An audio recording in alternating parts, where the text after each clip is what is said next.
Hello friends, welcome back to my channel. আমার channel লক্ষ্যহীন দৃষ্টিকোণে তোমাদের সকলকে স্বাগত জানিয়ে আজকে ব্লগটা শুরু করছি। তোমরা সবাই কেমন আছো? আশা করি তোমরা সবাই খুব ভালো আছো, আর আমরা খুব ভালো আছি। তো এই ব্লগটা ছিল নবমীর দিনের ব্লগ। নবমীর দিন সকাল সকাল আমি বেরিয়ে পড়েছিলাম আমার বন্ধুদের সাথে প্যান্ডেল হপিং করার জন্য আর একটু মোটামুটি ভালো এনজয় করার জন্য। তো যাই হোক, এখানে আমরা সবাই 3 পিস পরেছিলাম একটা ড্রেস কোড বানিয়ে। তো এখানে অমৃতসরের ওই গোল্ডেন টেম্পলটাতে চলে এসেছি। মজা করছিলাম, ঝাড়গ্রামের গোল্ডেন টেম্পলে চলে এসেছি। এখানে পূর্বাশাতে এই প্যান্ডেলটা বানিয়েছে, যেটা খুব সুন্দর। আর এই সাইডে দেখো কি সুন্দরভাবে চারদিকটা সাজানো আছে। আজকে আমরা মোটামুটি বেরিয়েছি প্যান্ডেল কিছু হপিং করব, দেন আড্ডা মেরেছি অনেকটাই। আর বেশ 3-4 ঘন্টা মতন ভালোভাবে বন্ধুদের সাথে কাটালাম। আর ফ্রেন্ডসদের সাথে থাকলে কার না ভালো লাগে বলো? অনেকটা টাইম যে কীভাবে পাস হয়ে যায় বোঝাই যায় না। তো যাই হোক, বেশি কথা বলবো না, এখানে পুরো ব্লগটা তোমরা এনজয় করো।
তারপর রাত্রেবেলা ঝাড়গ্রামের কয়েকটি ঠাকুর দেখে আমরা চলে গেছিলাম মেদিনীপুর খড়গপুরের উদ্দেশ্যে। ঝাড়গ্রামের প্যান্ডেলগুলোর কিছু ক্লিপিংস আমি নিয়ে রাখলাম, তোমরা দেখে নাও। আশা করি তোমাদের সকলের খুব ভালো লাগবে।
যাওয়ার পথে পড়লো একটি ছোট্ট গ্রামের প্যান্ডেল। গ্রামটির নাম হচ্ছে গাড্র। যাই হোক, ওই গ্রামের মধ্যে এত সুন্দর ভাবনা আমি তো ভাবতেই পারিনি। ওখানে বেশ ভালোভাবে গ্রামেরই চিত্রটা তুলে ধরা হয়েছিল। সেই যেরকম হয় না, গ্রামের সাইডে হাতি এসে বাড়ির সমস্ত কিছু নষ্ট করে দিচ্ছে, ঠিক ওই সিনারিটাই ফুটিয়ে ওঠানো হয়েছিল। তারপর চলে গেছিলাম খড়গপুর। আর এখন তোমরা যে প্যান্ডেলটা দেখছো, এটা হচ্ছে তালবাগিচার প্যান্ডেল। তার আগে আমরা গেছিলাম রামবাবু আর অনেকগুলো আলাদা আলাদা প্যান্ডেল। এখানে থিম ছিল এআই। কি সুন্দর তাই না? অসাধারণ ডেকোরেশন। আর ভেতরের অ্যাম্বিয়েন্সটা পুরো ছিল একটা দারুণ রাজবাড়ির মতন। আর দেখছো কতটা ক্রাউড হয়েছে। আমার তো সমস্ত প্যান্ডেলগুলো খুব ভালো লেগেছে। তোমরাও দেখো, তোমাদেরও খুব ভালো লাগবে।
আর এই হচ্ছে সেই বিখ্যাত দুবাই হাবিবি।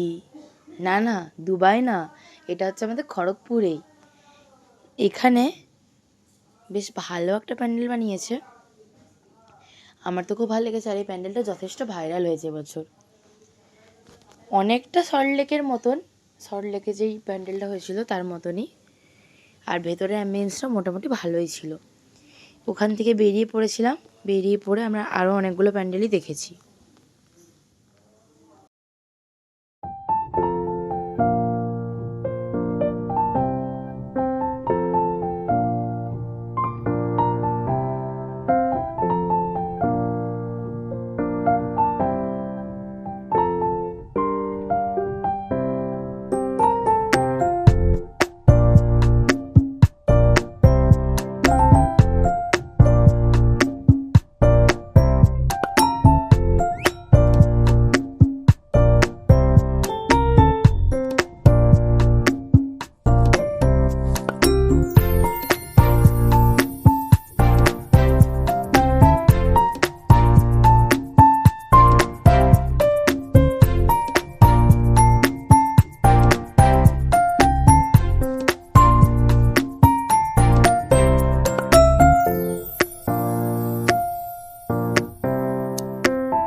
এটা হচ্ছে বেনাপুরের প্যান্ডেলটা। দেন আমরা চলে গেছিলাম মেদিনীপুর। মেদিনীপুরের এই হচ্ছে রবীন্দ্রনগর। রবীন্দ্রনগরের প্যান্ডেলটা তো অসাধারণ সুন্দর লেগেছে আমার। কি অনবদ্য ভাবনা, এবার ভাবতে হবে। মানে জলের যেহেতু এত ক্ষতি হচ্ছে, তার জন্য জল নিয়েই ওরা একটা প্যান্ডেল বানিয়েছিল। পুরো জিনিসটা আন্ডার ওয়াটার, দারুণ দেখতে লাগছিল। আমার তো খুবই ভালো লেগেছে। খড়গপুর মেদিনীপুরের প্রত্যেকটা থিমই খুব ভালো ছিল।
তো বন্ধুরা, আজকে ব্লগটা এখানেই শেষ করছি।